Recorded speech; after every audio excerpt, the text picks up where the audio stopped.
Shalom. In this Dvar Torah, I'm going to take something from the Purim story and bring it to nowadays, to modern times. Within the Purim story, there's an often overlooked episode that, although is recounted explicitly in the text, isn't paid sufficient attention. The text in the Megillah states that on the 13th of Adar, the Jews smote all their enemies with the stroke of the sword and with the slaying of destruction. And they did to their enemies as they wished. And in Shushan, the capital, the Jews slew and destroyed 500 men. Now, after the Jewish victory and the elimination of the Jewish enemies, the king said to Queen Esther, in Shushan, the capital, the Jews slew and destroyed 500 men, and the 10 sons of Haman. In the rest of the king's provinces, what have they done? Now, what is your petition? What do you want? And I'll grant it all to you. What's your request? And it shall be done. And Esther said, King, if it pleases you, let tomorrow too be granted to the Jews just as it was today's decree that they could fight. And the king ordered that it be done so. A decree was given throughout all of Shushan. Now Esther's request is curious. The Jews had already eliminated their enemies. Who is Esther asking permission to kill? The text includes the events of the next day when the Jews took advantage of the king's license to kill more people. The Jews who were in Shushan, it says, assembled on the 14th day of Adar as well, the next day, and they slew in Shushan 300 men. Now, who are these 300 men that Jews killed on the 14th of Adar? And why weren't they killed with everyone else on the 13th of Adar?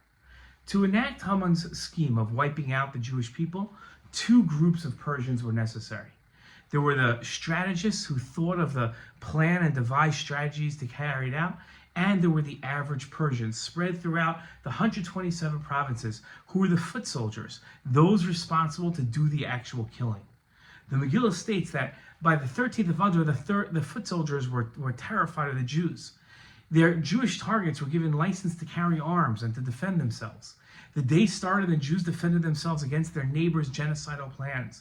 They eliminated thousands of these foot soldiers, and rightfully so, they showed them no mercy.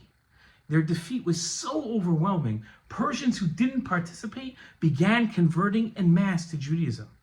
Now Esther realized while all the foot soldiers had been eliminated on the 13th of Adar, their masterminds had spent the day hiding in Shushan.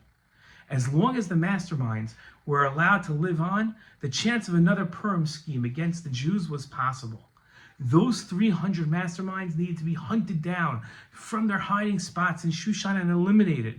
Esther's request to the king was that the Jews of Shushan be allowed to hunt the 300 masterminds, taken out of their hiding spots, and eliminated.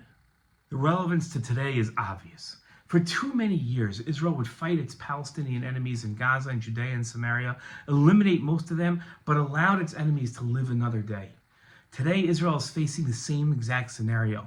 The regular people of Gaza, along with some foot soldiers of Hamas, attacked the Jewish people on October 7th. And it's been the 13th of Adar ever since. Israel has been fighting the foot soldiers for 17 months now. This war can't be won until all of the enemies are eliminated, including the masterminds. Ironically, the masterminds are back in Shushan, modern-day Iran. As long as the Ayatollah and the rest of his deviant fundamentalists are allowed to remain alive, Israel can expect more and more attacks.